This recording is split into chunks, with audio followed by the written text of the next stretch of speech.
Welcome to Basic Brewing Radio for Thursday, September 1st, 2016. I'm James Spencer. Here at Basic Brewing Radio, we're all about home brewing. This week, Brulosophy team member Jake Huolihan joins us to share two of his experiments, one on vitality versus viability starters, and the other on batch versus no sparging. Will the techniques make a difference? And more importantly, will the tie between Steve Wilkes and me remain unbroken? If you're new to home brewing and would like to get into the hobby for the first time, check out our website, basicbrewing.com, where you can find archives of our audio and video podcasts and our DVDs to walk you through basic and more advanced brewing techniques. And if you buy any of our DVD combos, you get a free Basic Brewing bottle opener. And don't forget to get a copy of our Brewer's Logbook. You can use it to log and track up to 50 batches of beer. You can follow me on Twitter. My username is Basic Brewing, all one word. We also have a Basic Brewing Radio and Basic Brewing Video page on Facebook at facebook.com/basicbrewing. Thanks again, everybody, clicking on the Amazon.com associate link on our basicbrewing.com site. Whenever you think of Amazon shopping, think of us first and click on our associate link on basicbrewing.com. It won't cost you any extra, and you'll be helping us to bring you the show, and we greatly appreciate your support. We also have associate links for Brew Your Own magazine and the American Homebrewers Association on our site as well. You can find our Basic Brewing iPhone app on iTunes and our Android app on Amazon.com. We have a Windows Phone app. We're on the BlackBerry Podcast Directory, and we're on the Stitcher app as well. And we're on Google Play Music. If you want to put a tip in our tip jar, some coinage in our virtual guitar case, you can go to basicbrewing.com/support, and thanks to everybody who's done so already. I had a chance to brew yesterday, so I started another kettle souring project. This time, it's the same basic low-gravity 100% rye recipe that I used last time, only I'm using a probiotic as the source for the lactobacillus. Several listeners and viewers recommended the Good Belly mango shots. So I was able to find them at a local natural food store. And they apparently have Lactobacillus plantarum. And those who have used it say that it can work at or near room temperature. So that's an advantage if that happens. So after collecting my wort and pasteurizing it at 180 degrees Fahrenheit or 82 C for 15 minutes to kill any of the natural bugs that might have been on the grain, I chilled it to around 110 degrees Fahrenheit or 43 C. And I pitched two of the Good Belly mango shots, which are small, the small-size things, and left the wort to cool naturally in the carboy. So that was yesterday, and I haven't tasted the wort yet, but some say I should get results in 24 to 36 hours. So this time I'm going to use a hop bag instead of the metal mesh cylinder that I used before, and instead of Simcoe, I'm going to use the Equinox HBC 366 hops. So stay tuned for that. I look forward to that. While I was brewing, I was playing with the American Homebrewers Association's new Brew Guru app, and it looks pretty cool. And as you know, the AHA is a sponsor of this podcast, and they asked me to take a look at it. And it seems to be a great tool for AHA members to use to find nearby craft breweries and craft brew bars and member deals at those places. It also points out where the homebrew shops are, and it's got a map there where you can locate yourself and locate where they are. And you can read collections of articles from Zymergy, and it's free. So check out Brew Guru, and if you're not a member of the AHA, I think you can try a trial membership through the app, or at least see what you could get on the app if you were a member. So very cool. Brew Guru. Well, last time I told you, or actually, Steve and I are planning to get together tomorrow to shoot an episode of Basic Brewing Video. This time we'll be sampling my Blackberry Pilsner. And I'm putting Pilsner in quotes. I'm doing air quotes around the Pilsner part because it's not really a Pilsner. I didn't lager it. But I did use Pilsner malt and with the blackberries. Steve is going back into the sous vide. He's planning to sous vide fruit in various homebrews. So I can't wait. I'm sure it'll be delicious. And I can't wait to show off my blackberry beer. It looks and tastes great. Last time I told you about the 12th anniversary celebration of our sponsors, Desiree and Dave of High Gravity in Tulsa. To celebrate their shops turning 12 years old, Desiree and Dave are having a party and offering some good deals. First off, from now until September 12th, you can get 12% off of all of the high-gravity electric brewing systems, 12% off. And now they've added a 12% discount on their high-gravitas beer ingredient kit through September 17th. Plus, you can still take part in the raffle to give away a high-gravity brew-in-a-bag system or $1,000 in credit towards a Brew Easy or build-your-own brewery system that uses the high-gravity controllers. You can find all the details about the raffle on highgravitybrew.com. And the winner will be drawn on September 17th. Also on September 17th, Steve and I will be at High Gravity to have Basic Brewing stuff for sale and to sign stuff from 4 to 6 at High Gravity, the shop. And we'll be at the party later on that evening on September 17th, which will be at Burn Co. Barbecue from 7 until 10. So I'm really excited about that. Tickets for the party are on sale now at highgravitybrew.com, and they're limited, so get yours quickly, and we hope to see you there. Find out about all this good stuff at highgravitybrew.com, and congratulations to Desiree and Dave for 12 years. Okay, will the Brulosophy tasting tie remain unbroken between Steve and me? Or who will reign supreme? Let's talk to Jake Huolihan. Well, Jake Huolihan, welcome to Basic Brewing Radio. Hi, James. Thanks for having me. You are the newest member of the ever-expanding Brulosophy team? Yeah, that's correct. I've been with the team now for a couple months and have done a few experiments and a few articles, and I really feel like I'm fully integrated into the team. We have 2 experiments to taste, or that we tasted. One I feel more confident about than the other, but we'll get into that. So let's talk about experiment number 1. I don't know what you were testing. We just did the surveys, did the tasting, did the surveys, and sent them in. So I'm clueless on what the 2 experiments were. So experiment number 1, tell us about it.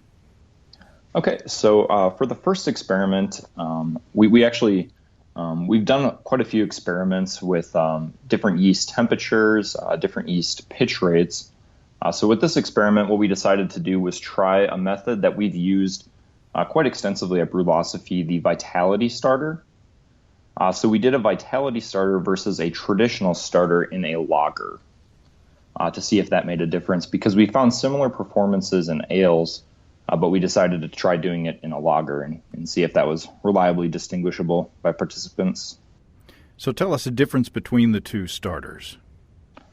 So a vitality starter, it's a method we've learned about from Colin Kaminsky a while back. And what a vitality starter basically is a yeast starter that's only spun for about 4 hours to get the yeast to reach peak vitality prior to pitching, and then the entire amount of starter wort and yeast is pitched after only 4 hours.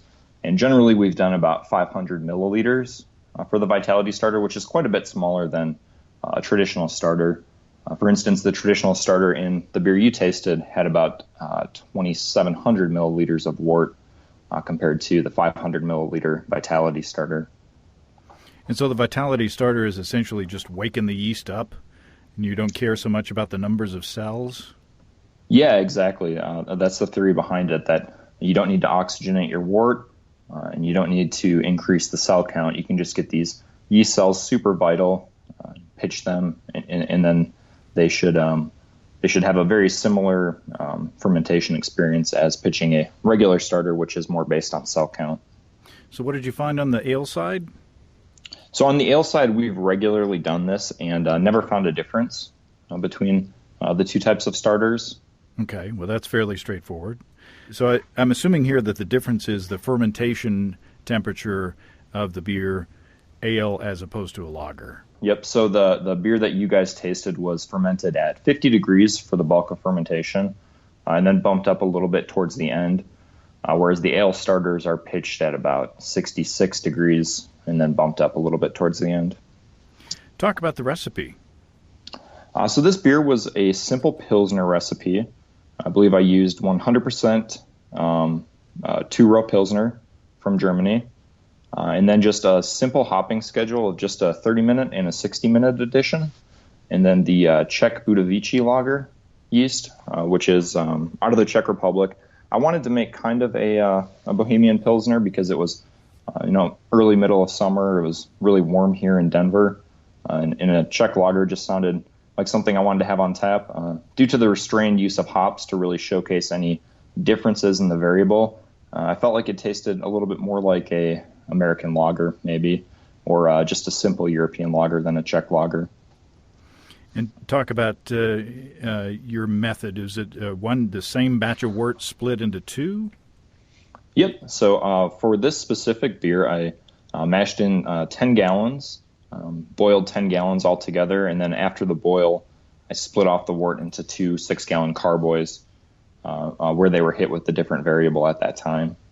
Did you chill down to fermentation temperature at time of pitching? Given the Denver water temperature around here, I was only able to get it to 66, and then I put it in my refrigerator and let it chill further down to 50 degrees. Okay. And did you notice a difference visually in the fermentation between the two? Actually, yes. The fermentation schedule was starkly different between the two. So we actually pitched these, and then my wife and I went on a vacation up in the mountains.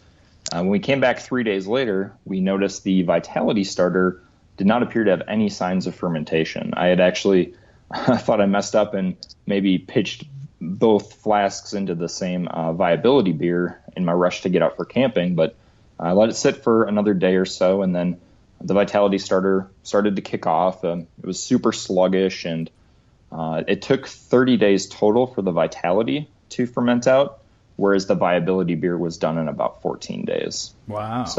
So there was a measurable difference in fermentation time that was observed during this beer.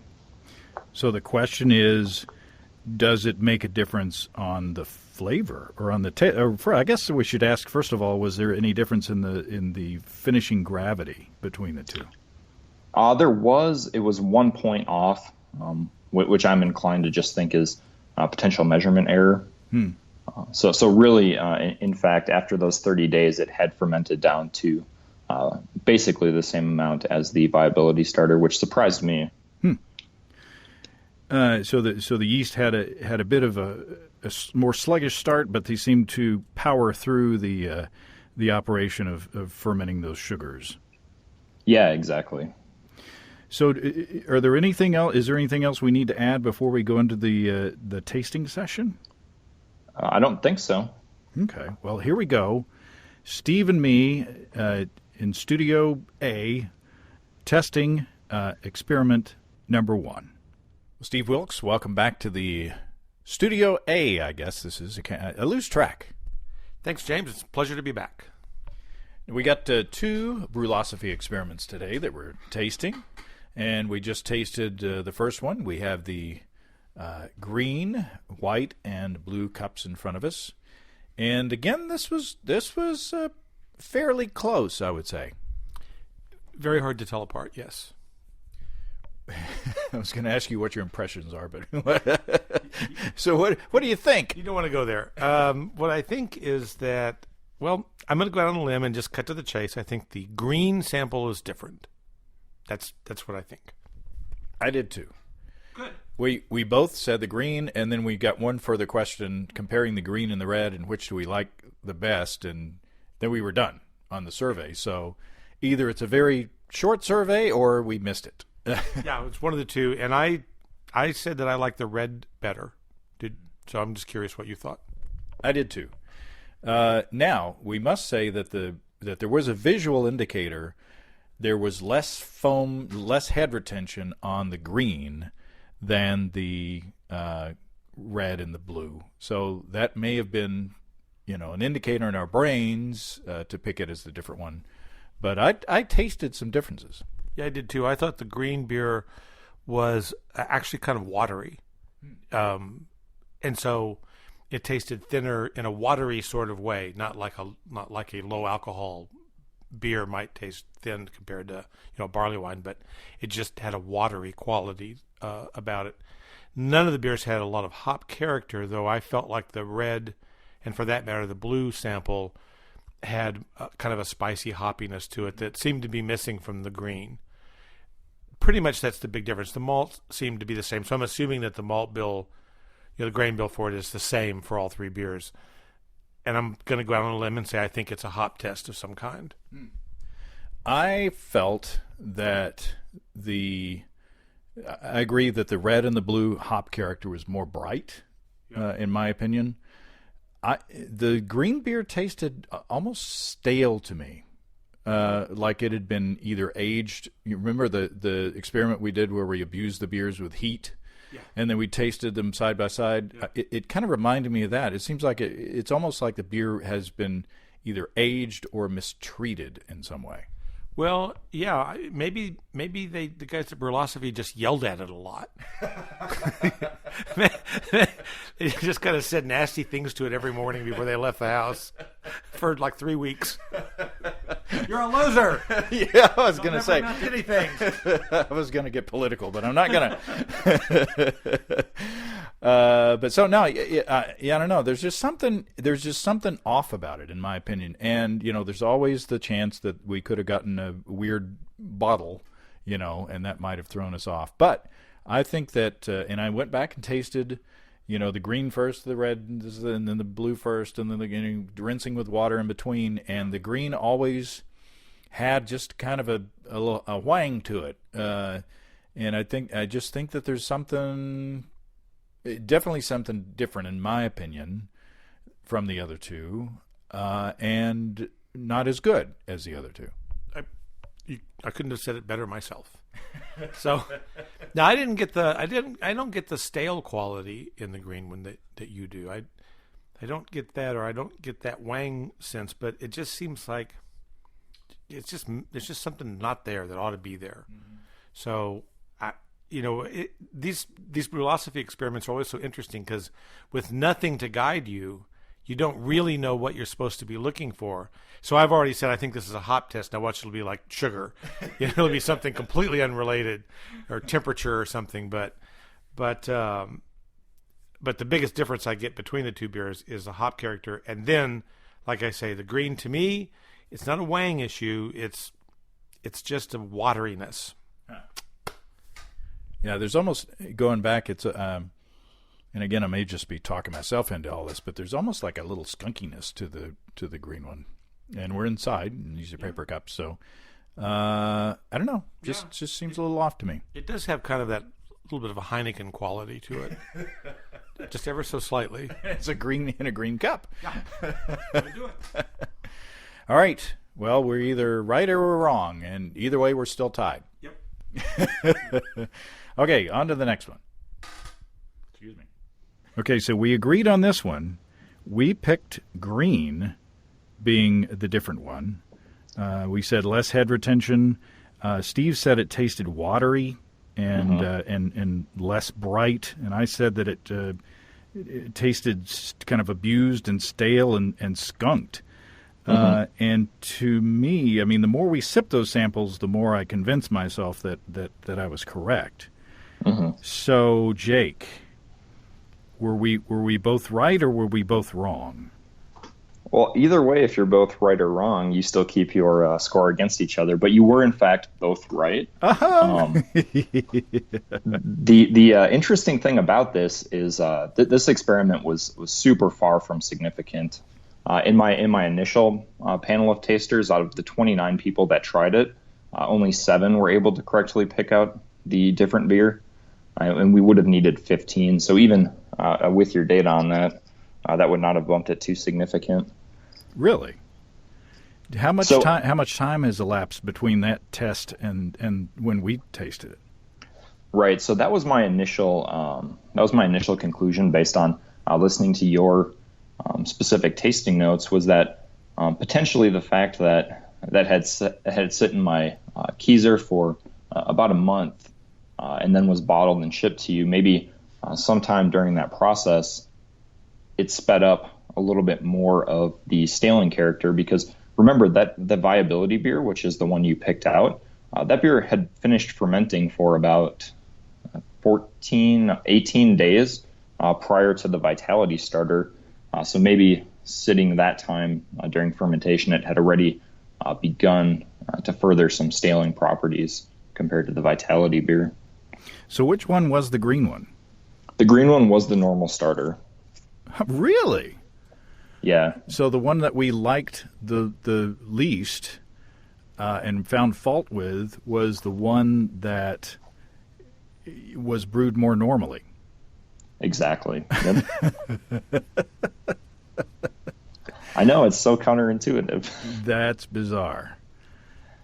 Okay, well, I was...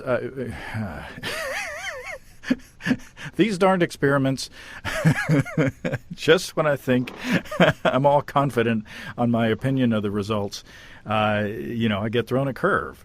Have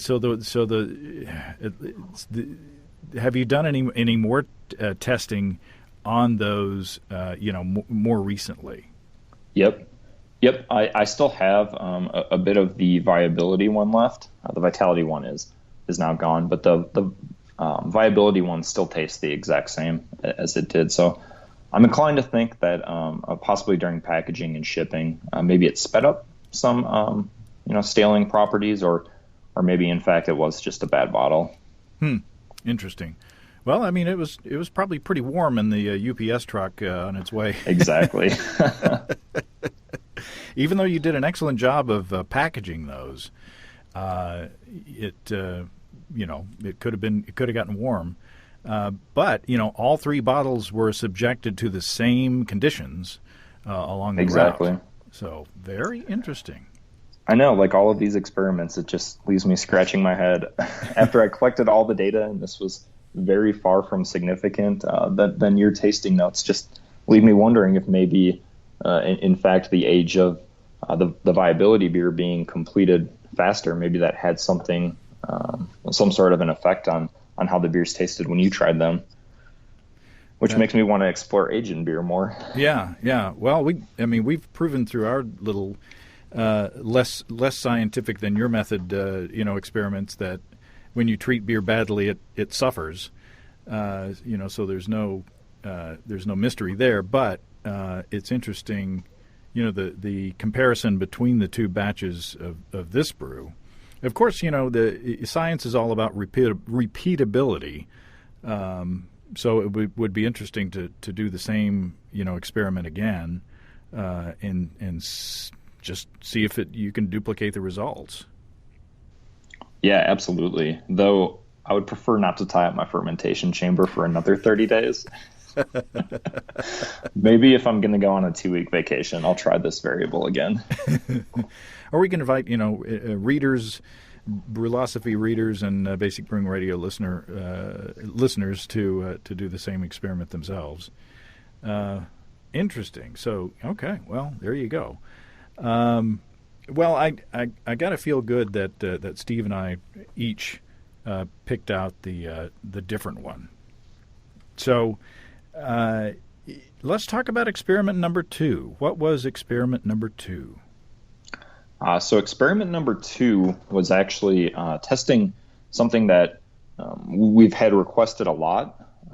It's basically testing the batch sparge method versus the no sparge method. So a lot of us here at Brulosophy with 5-gallon batches will practice the no sparge method, where when we infuse our mash with our strike water, we'll infuse the entire volume of hot liquor, let that mash sit with that entire volume, and then just run it off before starting a boil, versus a more traditional batch sparge method. So similar to the traditional brew in a bag method, where you add all of your brewing water at once. It's just that you don't necessarily use a bag, right? Exactly, yeah. It's very similar to the method that I believe you use quite a bit, right? Yeah, I mean, sometimes I'll reserve a gallon or two for sparging, but most of the time, yeah, it's all the brewing water at once. And then instead of draining out the mash tun, I take out the bag and squeeze the bag. So, and then, of course, the traditional way is you reserve a certain percentage of the brewing water for sparging, mash with a thicker mash, smaller water to grain ratio, and then drain the first batch of wort out, add the second batch of hot water, and then drain that out again. That method was made popular by Denny Kahn. We must give Denny credit for being the major proponent of batch sparging. Batch sparging was easier than fly sparging, which is where you kind of trickle the water on the top of the mash as you're lautering.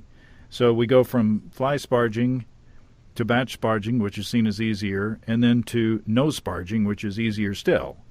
But I guess the main question is, does it make a difference? So talk about your procedure this time. Okay, so for this beer, I brewed 2 5-gallon batches of a simple Kolsch recipe. So it was 95% two-row Pilsner and a small percentage of Carapils, some Saaz hops throughout the way. And then in one batch, I mashed in at a liquor to grist ratio of 1.5 quarts per pound, which is fairly commonly used, and fairly commonly used by me prior to using no sparge. And then in the other batch, I mashed in with the entire, I believe it was 8.75 gallons of water.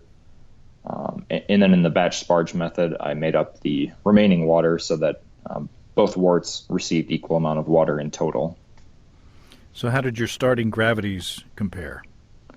So I did experience a difference in starting gravities, as many people have noted, using the no sparge method. The no sparge beer came in at 1.05, which I believe was 71% efficiency, and the sparge beer came in at 1.052, which is 74. And that's pretty consistent with what I get on my system using both those methods. So not a huge gravity difference. Yeah, 1050 and 1052. Did you use a hydrometer or a refractometer? A hydrometer. Okay. With my eyes, that's that's almost negligible. Oh, exactly. That's one little line on the bubble. Yeah, exactly. Yeah, and depending on where I'm standing and how I spin the thing and all that, I'd say that's pretty close. Mm-hmm. Did you experience any difference in fermentation or anything unusual to note between the two batches? So I did not. From the time of brewing through the time of fermentation, and I fermented this using the WLP 029 Kolsch yeast, a little bit on the warmer side of the recommended, but from the moment I pitched them to the moment they were done fermenting, I didn't notice any difference.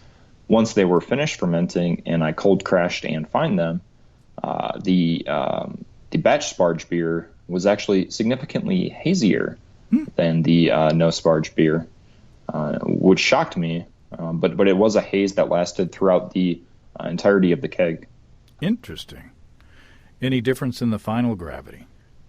The final gravity was 1.005 for the batch and 1.006 for the no sparge. Okay. So again, fairly negligible. Did you treat the mash while it was in the mash tun? Did you treat it any differently? Like, did you stir one over the other, or anything like that? So with both batches, I mashed in, stirred right away, and took my temperature reading, and they were negligibly different. I believe it was about a half degree difference. And then every 15 minutes, I stirred using one of those big French wire whisks, and I took pH readings throughout the mash, and they both had a consistent pH that was equal, as well as the pre-boil pH. So it seems like the water calculator that I used did a fairly good job of predicting the results I ended up with. Cool. So they were treated as equally as you could throughout the mash. Yep, as equally as I can get it in my garage. Well, that's interesting that the batch sparge was hazier. one would of course there's because when you pour that second batch of sparge water in there, or where you pour the sparge water in there, I'm assuming that you poured vigorously, and that kind of stirred up the mash again, right? I believe I bottom filled it and then stirred it, which is my normal process. So I'll hook up a hose to the hot liquor tank and hook up a hose to the mash tun and open both valves and let it fill up that way through gravity and then stir it. Okay. But yeah, it definitely was treated different during the batch sparge process than the no sparge beer, which I think is a variable of the different process. Right. And but still, it's not. One might expect or I don't know. All this is making me. When you run it out all at once, maybe there's the opportunity for like a grain filter bed to be created. On the bottom. Do you have a false bottom on your mash tun? So I use the mash in a bag method. So I have a brew in a bag in there, and I'll fill it with my grains and my water, and then just mash out as you would a normal one with a false bottom. But it just uses the brew in a bag as the filter. Okay. All right. I'm just trying to go through all the variables that listeners are screaming about right now. So I know I racked my brain trying to come up with what it could be, and just based on how they were treated, I'm inclined to think it's a variable of the process. I use batch sparge a lot, and maybe sometimes it doesn't clear as well, but this was definitely a little bit more stark than normal. I mean, let me walk through this thought process. You've got your batch sparge, so you run the initial runnings, the first runnings out, and then you pour this other second set in and you agitate it, therefore kind of disrupting any filtering effect maybe that you would have with the grain bed, and then you run that out. So in other words, you're agitating, you're disrupting the filtering action of the husks, and then on the no sparge, all that water's in there, and I'm assuming that you stop stirring a certain number of minutes before you run out the wort, or do you stir up to the very end?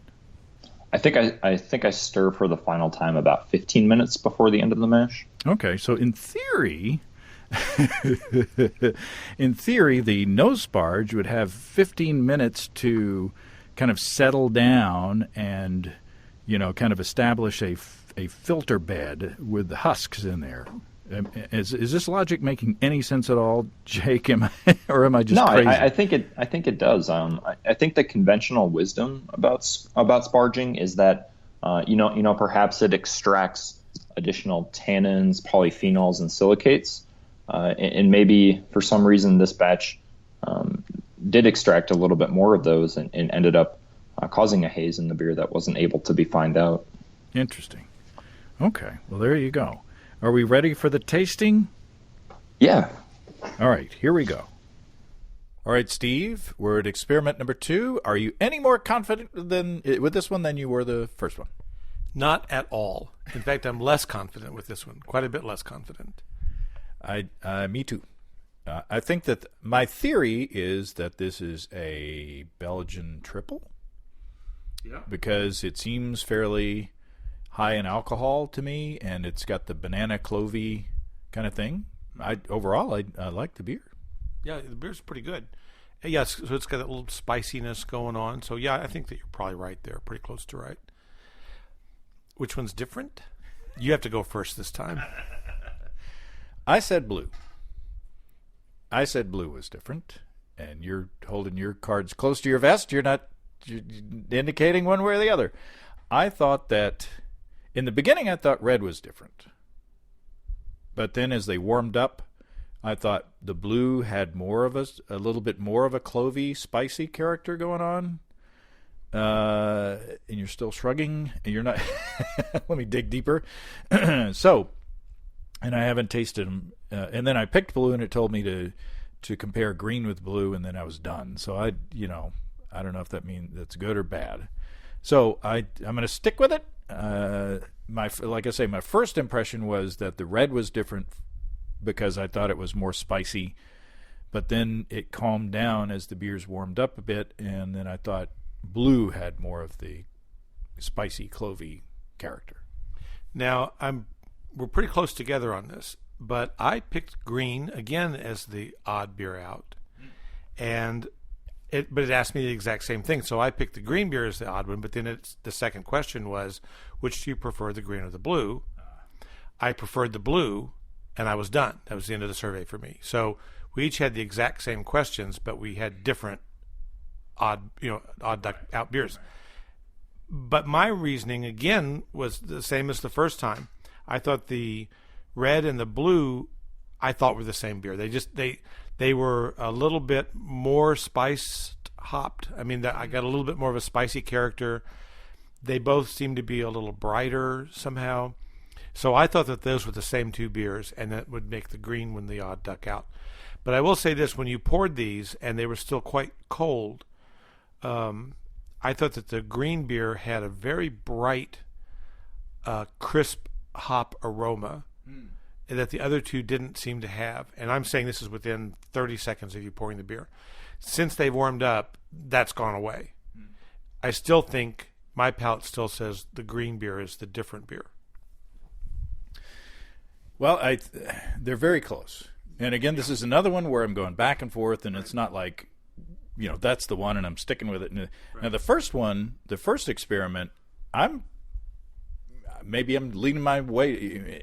I'm fairly confident in that one because the green one was significantly different in my opinion, and just because the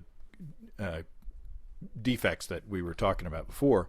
This one, all three were tasty beers. All three were good beers. I would have a pint of either. But I don't know. It just on most of the tastings, it seemed like to me that blue was the standout. Yeah. Well, if you mean by standout, it was the better beer, I would agree with you. If you mean it was the different beer, obviously I don't. Yeah.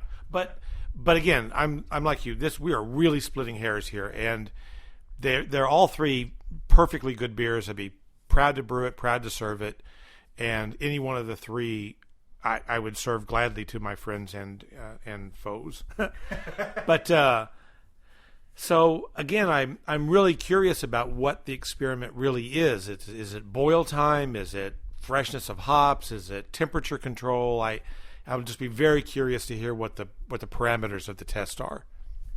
I would bet, since it is a very yeast-driven beer, I would bet that it's a temperature experiment. That's what I was thinking, was temperature, yeah. So, we'll find out. We could be all washed up. We could be all wet all around.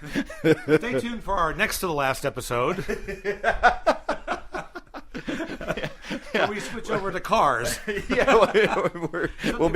Something else will be completely wrong about. Something we know even less about. Thanks, Steve. Thank you, James. Okay, Jake. So in this one, the tie could be over. The tie could be over because I picked blue and Steve picked green. Right. And we didn't talk about the character of the wort, or the grainy character. It was more what we were guessing was fermentation characteristics, although it was very difficult to pick out the different one here, and I was not at all confident in my choice. So, Jake, drum roll, please. What was the result? Which was the different one? So you, James, should have gone with your initial pick. The red was, in fact, the no sparge beer. So you both keep your win-loss record. I swear we don't plan this. So we're both wrong. Oh, my goodness. Well, there you go. Well, we're still tied. I guess there's something there. I guess there's something there. I'd rather have us tied, frankly, unless I could win. But You'd rather be tied than lose. It makes a lot of sense when you say it. But what about your tasters? How did the data shape up? So I had a total of 26 tasters taste this experiment. In order to be significant, we would have needed 13 tasters to get it correct. And in fact, we did get 14 tasters that were able to correctly identify it. Really? Which shocked me. I have triangle tested this one quite a few more times than I normally do, and I've never been able to get it right. But it does appear that tasters were able to reliably distinguish this specific variable. Very interesting. So there, according to the data, there was a significant result. Yeah, exactly. What were on the ones that picked out the different one? What characteristics did they point to? So just anecdotally, because you took the test and you know that we just ask which beer is different and then which one you prefer. But from anecdotal conversations I had with people after tasting it, the people that got it right said they really couldn't put their finger on it, but that they did note a difference. Some people said things like slightly different mouthfeel, maybe a little bit thinner in the batch sparge, and then maybe some sort of lingering flavor on the batch sparge, towards the end of the sip that caused them to think it was different. So among those stating a preference, they preferred the no sparge. Actually, 7 tasters preferred the batch sparge and 3 preferred the no sparge. 3 had no preference and 1 noted no difference, even though they got it right. Well, there you go. Well, well, it was darn close, in my opinion, and you seem to agree. I do. I've never been able to get this one right. It kind of bums me out. Maybe I just don't have as good of a palate as I wish I did. Well, but on the good side, you get to do the sparging method that you like rather than the one that produces the better tasting beer. If you can't tell the difference, Yeah, exactly. And no sparge is something I do extensively, especially with 5-gallon batches. It saves about 20 minutes worth of time. And here it produced the clearer beer, which I know it's not important to everybody, but I prefer clear beer. Yeah, I mean, given a noticeable difference, I would prefer my beer to be cloudy and taste better than more clear and not taste as good. Exactly. But in this case, obviously, I couldn't tell the difference. Very interesting. So you're going to stick with the no sparge? For 5-gallon batches, most certainly. I get about between 68 and 71% efficiency using that method, so I can formulate that into the recipe and overcome that hit to efficiency. And in the end, the savings in time is, I think, just the most important part to me. Oh yeah, yeah. We as homebrewers have the luxury of the percentage that we have to add. To make up a difference between a sparging method is so small money-wise that it seems like a no-brainer. Mm-hmm. And I definitely think this one is ripe for re-experimentation. Reproduce it and see if the result is the same. Well, very cool. I enjoyed both experiments, and I enjoy the fact that Steve and I are both tied, or still tied. We're not both tied. You can't be. One of us can't be tied and the other not.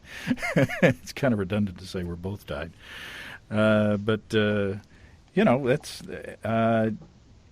boy. And I still got to think about that first one. I've never done a vitality starter. You got to come up with different names because I get vitality and viability mixed up in my head. But maybe quick starter and normal starter for my purposes. But essentially, well, I guess if you get a smack pack from Y Yeast, it's sort of a vitality starter kind of a thing going on, right? I think so. I think they have some sort of yeast nutrient in there that's supposed to get the yeast healthy and active once you smack it. Yeah, sort of the same theory.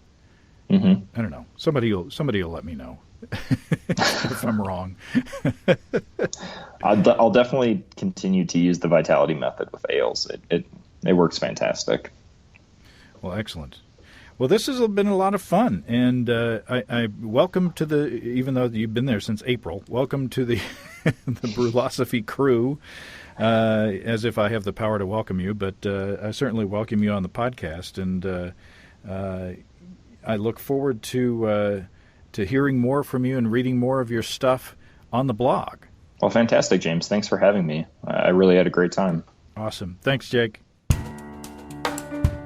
Thanks again to Jake. You can find Jake's articles along with an article on alternative batch sizes that I contributed to recently on Brulosophy.com. Lots of great stuff keeps coming from the Brulosophy team, and I appreciate them keeping us in the loop and letting us play along. It's a lot of fun. If you have brewing questions, show suggestions, or just want to say howdy, write to James at basicbrewing.com or just fill out the contact form on basicbrewing.com. And please don't forget to tell us where you're from. Check out our support link where you can throw a couple of bucks into the tip jar by subscribing financially to our podcasts. Be sure to check out our DVDs, Extract Brewing and Partial Mashing, Stepping into All Grain, Low Tech Lagering and Decoction Mashing, and Introduction to Wine Kits. You can find them all on our site. Get a free Basic Brewing bottle opener with any DVD combo, and you can check out our Basic Brewing shirts in the store as well. You can find our logbooks where you can track and log up to 50 batches of beer. Check all those out at basicbrewingshop.com. Thanks to everybody who's continued to click on our Amazon.com link. We appreciate the support there. Our featured products this week that were purchased through the link are Camco RV Green Disposable Dump Glove, 50 pairs. You've got to have those. And Nostalgia Retro Series Hard and Sugar-Free Candy Cotton Candy Maker.